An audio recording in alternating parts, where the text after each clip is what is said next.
ರಾಜ್ಯದಲ್ಲಿ ಬೇಸಿಗೆ ಈಗ ತಾನೇ ಆರಂಭ ಆಗಿದೆ. ಆದರೆ ಕುಡಿಯೋ ನೀರಿನ ಸಮಸ್ಯೆ ಆರಂಭದಲ್ಲೇ ಕಾಣಿಸಿಕೊಂಡಿದೆ. ರಾಜಧಾನಿ ಬೆಂಗಳೂರು ಸೇರಿದಂತೆ ರಾಜ್ಯದಾದ್ಯಂತ ಕುಡಿಯೋ ನೀರಿನ ಸಮಸ್ಯೆ ಉದ್ಭವ ಆಗುವಂತ ಮುನ್ಸೂಚನೆ ಕಾಣ್ತಾ ಇದೆ. ಬೇಸಿಗೆಯಲ್ಲಿ ಟ್ಯಾಂಕರ್ ಮಾಫಿಯಾ ಇದು ದೊಡ್ಡ ಸಮಸ್ಯೆ ಕಾಡೋದು. ಅದಕ್ಕೆ ಬ್ರೇಕ್ ಹಾಕತ್ತಾ ಆಡಳಿತ ವ್ಯವಸ್ಥೆ ಅನ್ನುವಂಥ ಪ್ರಶ್ನೆ. ನಗರದಲ್ಲಿ ಅಂದರೆ ಬೆಂಗಳೂರು ನಗರದಲ್ಲಿ ಸರ್ಕಾರಿ ಬೋರ್ವೆಲ್ಗಳು ಕೈಕೊಟ್ಟಿದ್ದಾವೆ. 80 ವಾರ್ಡ್ಗಳಲ್ಲಿ ಅಂತರ್ಜಲ ಮಟ್ಟ 25 ಮೀಟರ್ನಷ್ಟು ಕುಸಿತ ಆಗಿದೆ. ನೀರಿನ ಮಾಫಿಯಾಗೆ ಪ್ಲಾನ್ ಮಾಡಿದ್ದಾವೆ ಟ್ಯಾಂಕರ್ ಮಾಲೀಕರು. ಇದಕ್ಕೆ ಬ್ರೇಕ್ ಹಾಕೋದಕ್ಕೆ ಜಲಮಂಡಳಿ ಕೂಡ ಕೌಂಟರ್ ಪ್ಲಾನ್ ಅನ್ನು ಮಾಡ್ತಾ ಇದೆ. ಜನರಿಗೆ ನೀರು ಖರೀದಿಸೋದಕ್ಕೆ 55 ಕಾವೇರಿ ಕನೆಕ್ಟ್ ಸೆಂಟರ್ಗಳನ್ನು ಮಾಡುವಂಥ ಯೋಚನೆ. ಕಳೆದ ವರ್ಷ ಅಂತೂ ಬೆಂಗಳೂರಿನ ಜನ ಒದ್ದಾಡಿ ಹೋಗಿದ್ರು ನೀರಿನ ಸಮಸ್ಯೆಯಿಂದ. ಈ ಬಾರಿ ಆ ಸ್ಥಿತಿ ಬರಬಾರದು ಅನ್ನೋ ಕಾರಣಕ್ಕಾಗಿ ಮುನ್ನೆಚ್ಚರಿಕಾ ಕ್ರಮವನ್ನು ತೆಗೆದುಕೊಳ್ಳಲಾಗ್ತಾ ಇದೆ. ಹೆಚ್ಚಿನ ಡೀಟೇಲ್ ನೀಡೋದಕ್ಕೆ ನಮ್ಮ ಪ್ರತಿನಿಧಿ ಸತ್ತಾರ್ ಫೋನ್ ಸಂಪರ್ಕದಲ್ಲಿ. ಸತ್ತಾರ್, ಕಳೆದ ವರ್ಷದ ದುಸ್ವಪ್ನ ನಮ್ಮ ಕಣ್ಣ ಮುಂದೆ ಇದೆ. ಆ ಪರಿಸ್ಥಿತಿ ಬರಬಾರದು ಅಂತಾದ್ರೆ ಮುನ್ನೆಚ್ಚರಿಕೆ ಇವತ್ತಿನಿಂದಲೇ ಶುರುವಾಗಬೇಕು.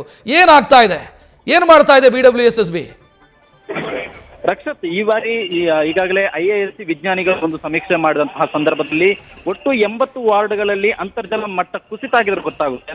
ಯಾವಾಗ ಈ ಒಂದು ವಿಚಾರ ಕೂಡ ಈ ಒಂದು ರಿಪೋರ್ಟ್ ಅನ್ನು ಜಲಮಂಡಳಿ ಕೊಡುತ್ತೆ. ಜಲಮಂಡಳಿ ಕೂಡಲೇ ಮೊದಲ ಹಂತವಾಗಿ ಬೋರ್ವೆಲ್ಗಳಿಗೆ ಪರ್ಮಿಷನ್ ಕೊಡೋದನ್ನು ಸ್ಟಾಪ್ ಮಾಡುತ್ತೆ. ಅಂದ್ರೆ ನಿತ್ಯವೂ ಕೂಡ ಬೋರ್ವೆಲ್ ಕೊರೆಯೋದಕ್ಕೆ ನಗರದಲ್ಲಿ 300ರಷ್ಟು ಪರ್ಮಿಷನ್ಗೆ ಅರ್ಜಿ ಬರ್ತಿತ್ತು.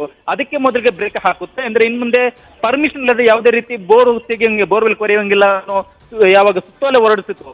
ಈ ಒಂದು ಸಂದರ್ಭದಲ್ಲಿ ಅಲರ್ಟ್ ಆದಂತಹ ಟ್ಯಾಂಕರ್ ಮಾಫಿಯಾಕ್ಕೆ ಮುಂದಾಗ್ತಾರೆ. ಅದರಲ್ಲೂ ಪ್ರಮುಖವಾಗಿ ಕಾವೇರಿ ಕನೆಕ್ಷನ್ ಎಲ್ಲೆಲ್ಲಿ ಸರ್ಕಾರಿ ಬೋರ್ವೆಲ್ಗಳನ್ನ ಅವಲಂಬಿತರಾಗಿದ್ದಂತಹ ಮಹದೇವಪುರ ಆಗಿರಬಹುದು, ವೈಟ್ ಫೀಲ್ಡ್ ಸುತ್ತಮುತ್ತಲ ಪ್ರದೇಶ ಏನಿದೆ ಅಲ್ಲಿ ಒಂದು ಕಡೆ ಕಾವೇರಿ ಕನೆಕ್ಷನ್ ಇಲ್ಲ. ಅವರಿಗೆ ಸರ್ಕಾರಿ ಬೋರ್ವೆಲ್ಗೆ ಇಷ್ಟು ದಿನ ಆಧಾರ ಆಗಿತ್ತು. ಬಟ್ ಇದೀಗ ಸರ್ಕಾರಿ ಬೋರ್ವೆಲ್ಗಳು ಕೈ ಕೊಟ್ಟಿರೋದ್ರಿಂದ ಸಹಜವಾಗಿ ಅವರು ಟ್ಯಾಂಕರ್ ಅನ್ನು ಅನಿವಾರ್ಯವಾಗಿ ಡಿಪೆಂಡ್ ಆಗ್ತಾ ಇದ್ದಾರೆ. ಬಟ್ ಇಂತಹ ಸಂದರ್ಭದಲ್ಲಿ ಟ್ಯಾಂಕರ್ ಅವರು ಮಾಪ್ ಶುರು ಮಾಡಬಾರ್ದು ಅನ್ನೋ ಕಾರಣಕ್ಕೆ ಈಗಾಗಲೇ 55 ಕನೆಕ್ಟೆಡ್ ಸೆಂಟರ್ಗಳನ್ನು ಇವರು ತೆರೆದಿರುವಂತದ್ದು. ಪ್ರಮುಖವಾಗಿ ಬೆಳ್ಳಂದೂರು ಆಗಿರ್ಬೋದು, ವರ್ತೂರು, ಕಾಡುಕೋಡಿ, ಕಲ್ಯಾಣ ನಗರ, ಅದರಲ್ಲೂ ಪ್ರಮುಖ ಮಹದೇವಪುರ ಮತ್ತು ವೈಟ್ ಫೀಲ್ಡ್ ಸುತ್ತಮುತ್ತ ಹೆಚ್ಚಿನ ಭಾಗದಲ್ಲಿ ಇವರು ಈ ರೀತಿಯ ಕನೆಕ್ಟೆಡ್ ಸೆಂಟರ್ಗಳನ್ನು ತೆಗೆದಿರುವಂತ. ಮೊದಲ 1,000 ಲೀಟರ್ ನೀರಿಗೆ 90 ರೂಪಾಯಿಯನ್ನು ಖುದ್ದು ಜಲಮಂಡಳಿ ಫಿಕ್ಸ್ ಮಾಡಿದೆ. ಅದರ ಜೊತೆಗೆ ಈ ಒಂದು ಸಂದರ್ಭದಲ್ಲಿ ಯಾವುದೇ ರೀತಿಯ ಅವ್ಯವಹಾರ ನಡೀಬಾರ್ದು ಅನ್ನೋ ಕಾರಣಕ್ಕೆ ಹಣಪಾವತಿಗೆ ಅಂದ್ರೆ ಆನ್ಲೈನ್ ನಲ್ಲಿ ಹಣಪಾವತಿಗೆ ಅವಕಾಶ ಕಲ್ಪಿಸಿದೆ. ಯಾಕಂದ್ರೆ ನಗದು ರೂಪದಲ್ಲಿ ಕೊಡುವಂತಹ ಸಂದರ್ಭದಲ್ಲಿ ಈ ಒಂದು ಸಂದರ್ಭದಲ್ಲಿ ಏನಾದರೂ ಹೆಚ್ಚು ಕಡಿಮೆ ಹೆಚ್ಚುವರಿ ದರವನ್ನು ವಸೂಲಿ ಮಾಡಬಹುದು ಅನ್ನೋ ಕಾರಣಕ್ಕೆ ಆನ್ಲೈನ್ ಅಲ್ಲಿ ನಿಗದಿತ ವ್ಯಕ್ತಿಗೆ ಅದರಲ್ಲೂ ಕೂಡ ಜಲಮಂಡಲದೇ ಒಂದು QR ಕೋಡ್ ಅನ್ನು ಕೊಟ್ಟು ಝೋನಲ್ ವೈಸ್ QR ಕೋಡ್ ಕೊಟ್ಟು ಅದಕ್ಕೆ ಹಣವನ್ನು ಪೇಮೆಂಟ್ ಮಾಡುವಂತೆ ಸೂಚಿಸಿದೆ. ಈ ಮೂಲಕ ಟ್ಯಾಂಕರ್ ಮಾಫಿಯಾಗೆ ಬ್ರೇಕ್ ಹಾಕಲು ಎಲ್ಲಾ ರೀತಿಯ ಸಿದ್ಧತೆ ಮಾಡಿಕೊಂಡಿರುವಂತದ್ದು. ರಕ್ಷತ್, ಥ್ಯಾಂಕ್ ಯು ಸತ್ತಾರ್ ಮಾಹಿತಿಗೆ.